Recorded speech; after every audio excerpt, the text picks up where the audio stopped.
I'm Josie Haynes. I'm an executive coach for engineering leaders, and I'm on a mission to retain women in tech. So, 56% of women are leaving the tech industry after 10 to 20 years. And, after being an engineering leader for 22 years in the tech industry, I realized that while I could make some really inclusive cultures one company at a time, I wasn't really going to fulfill my mission. And so I decided to become a coach full time, really focused on working with engineering leaders, since we tend to have the least inclusive and diverse teams in tech, to help us build more inclusive, high performing teams so we can truly be building the products that fulfill the needs of our diverse world and be building more inclusive cultures where everyone can truly thrive and do their best work.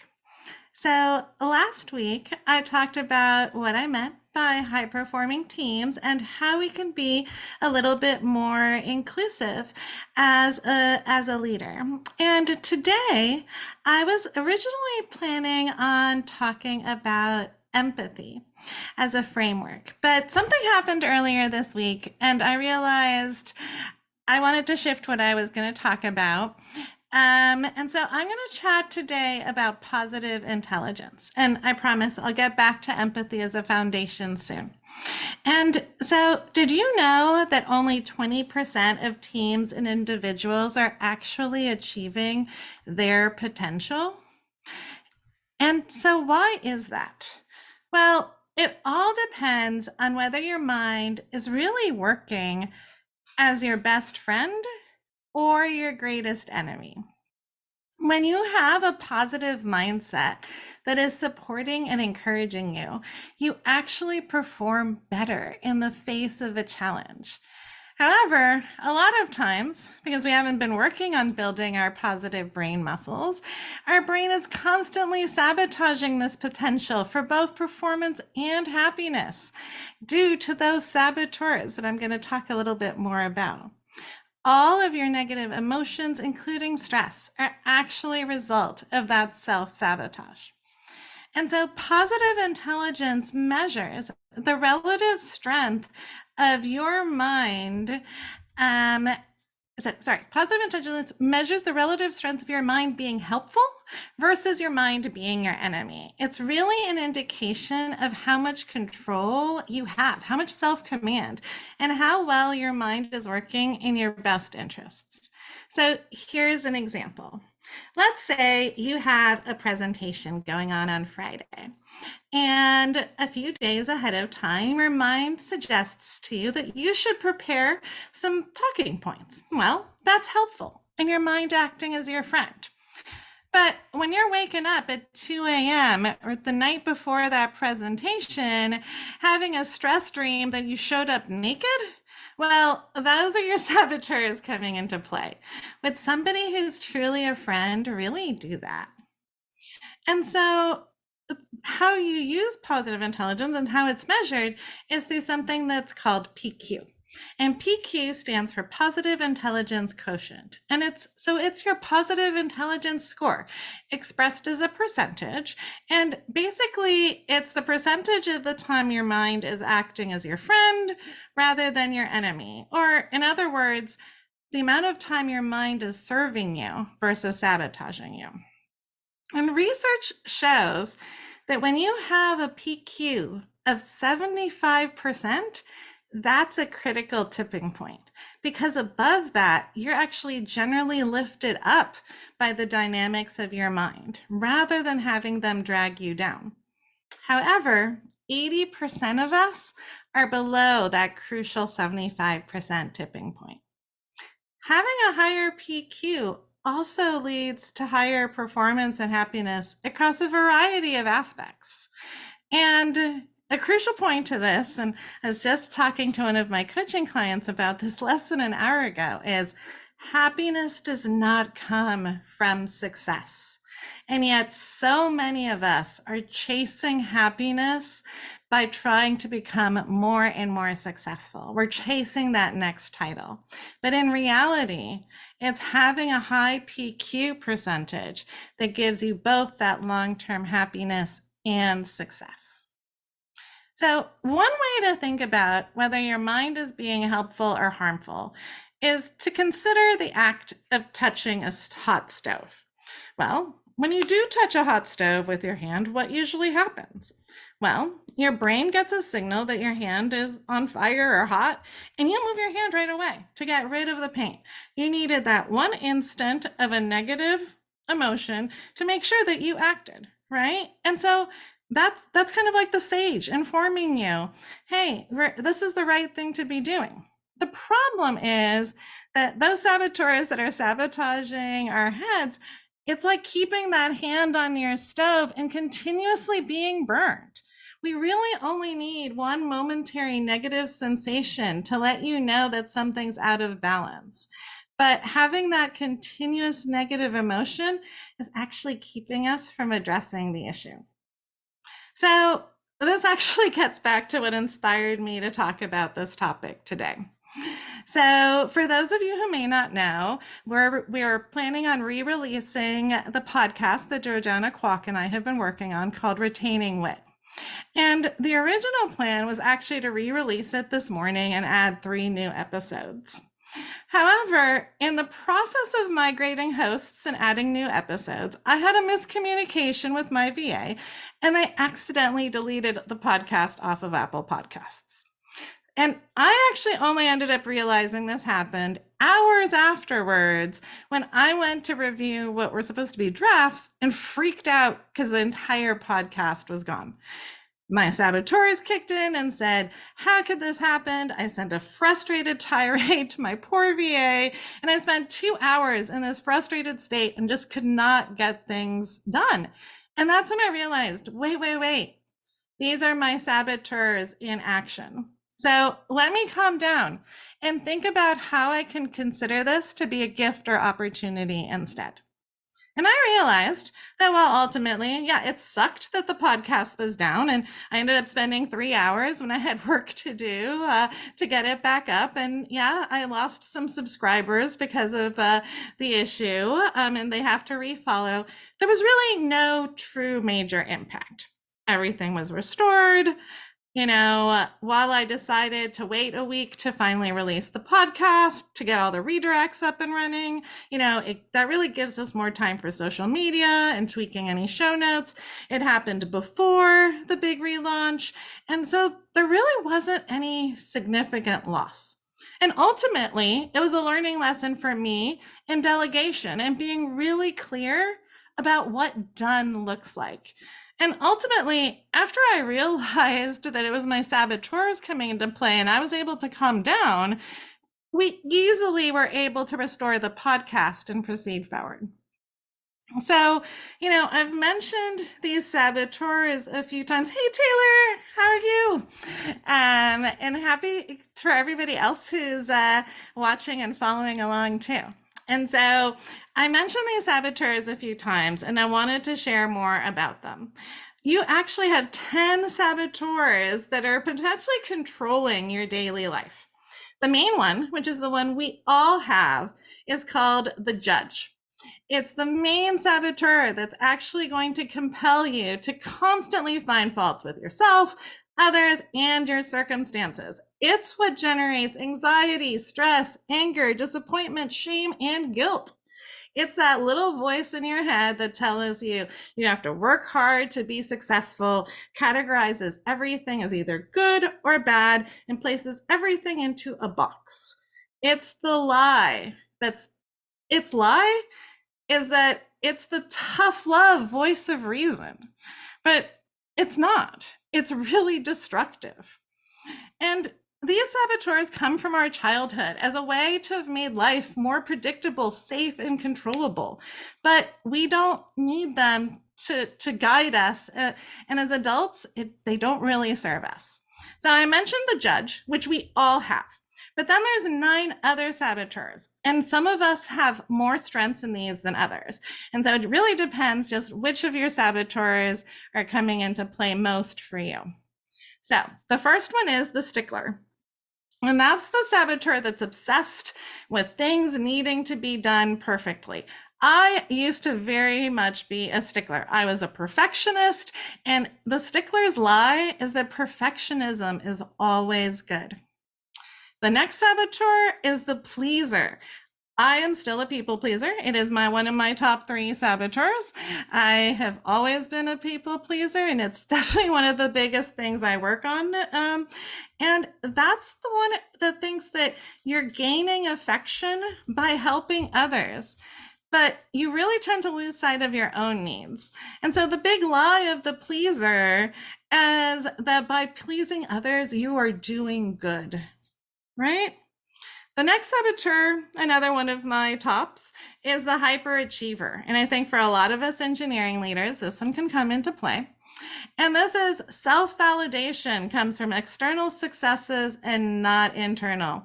So here's where all of us workaholics come in. And the lie that the hyperachiever tells us is that self-acceptance needs to be tied to that external validation. What is that next title that you're looking for? And constantly saying, I'll be happy when. That's the hyperachiever at play. The next saboteur is the victim.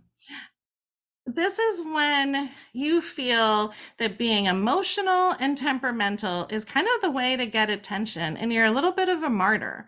And guess what? That ends up costing you a lot of emotional energy and causes others to feel guilty.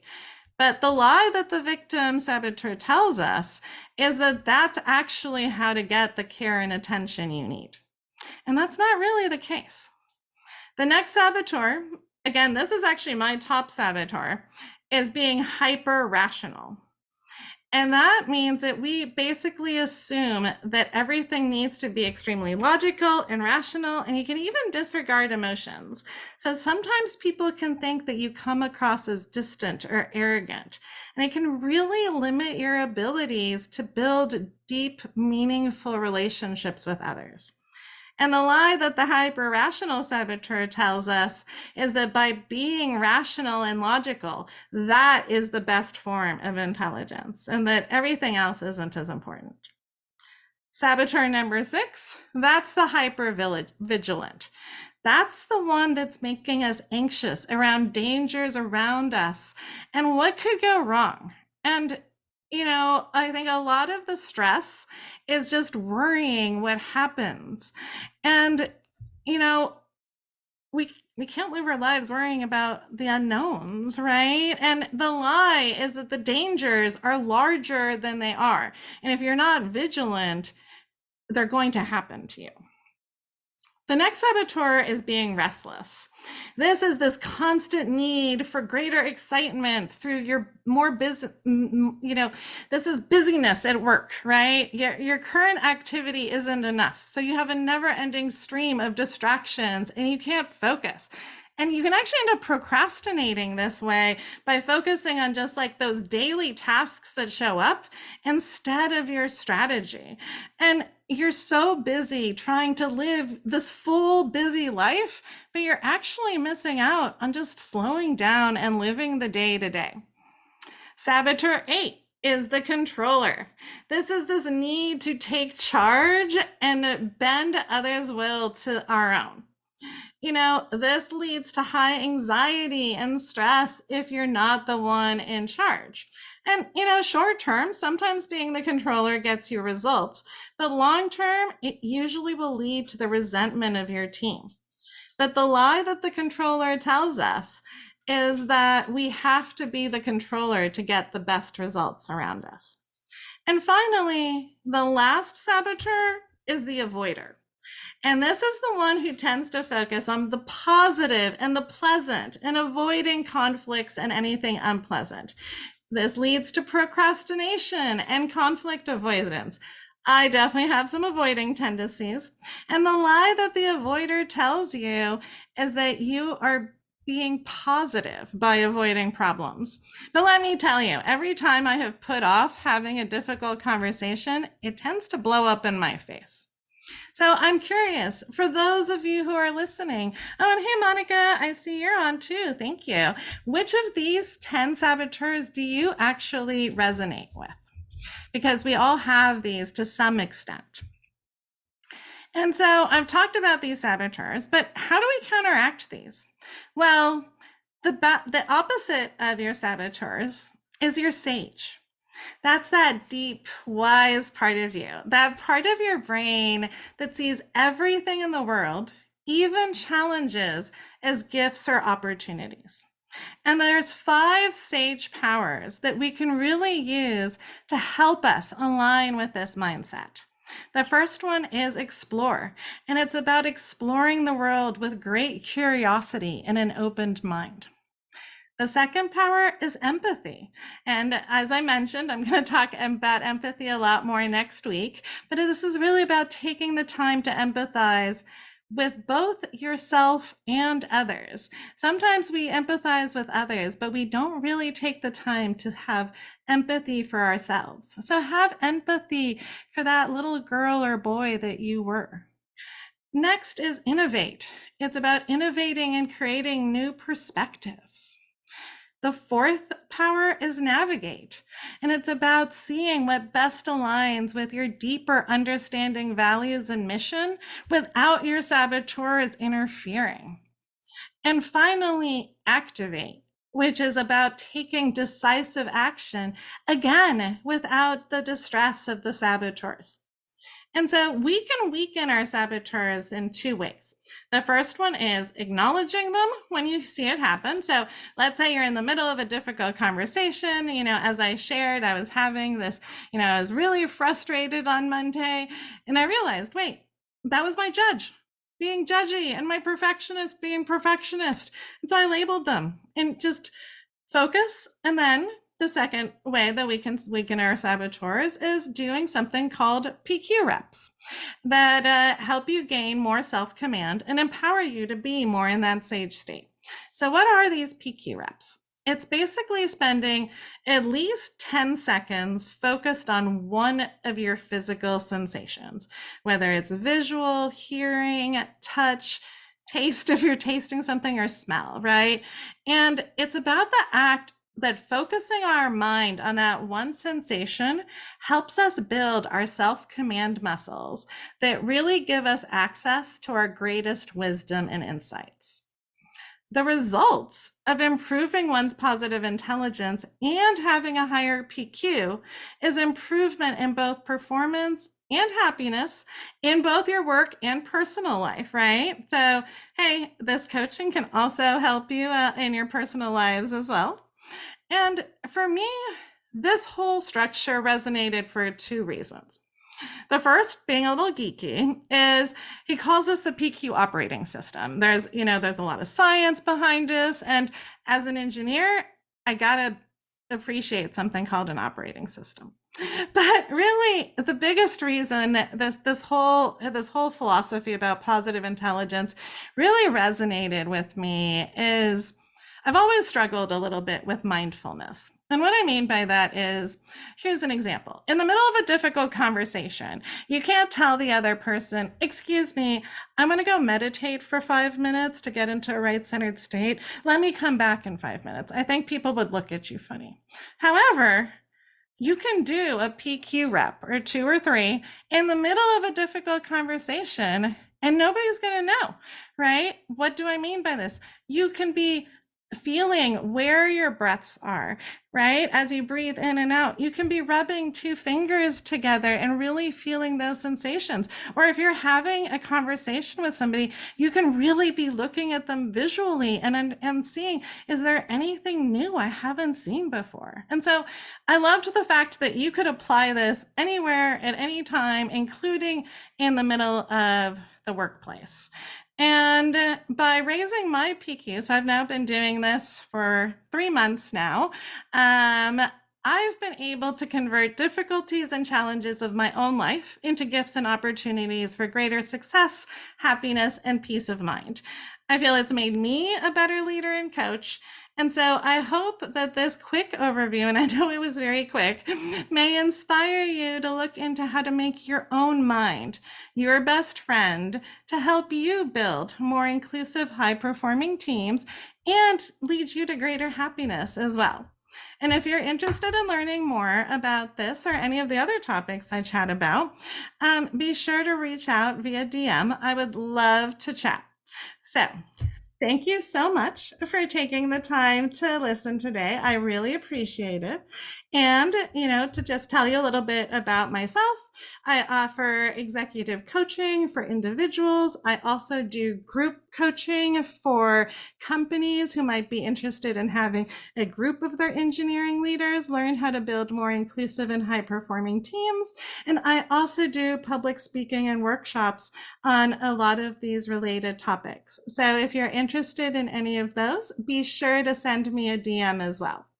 Well, thank you so much for taking the time to listen today. I hope this was beneficial to you. And be sure to tune in next week when I'll definitely be talking about empathy as a foundation for building inclusive and effective teams.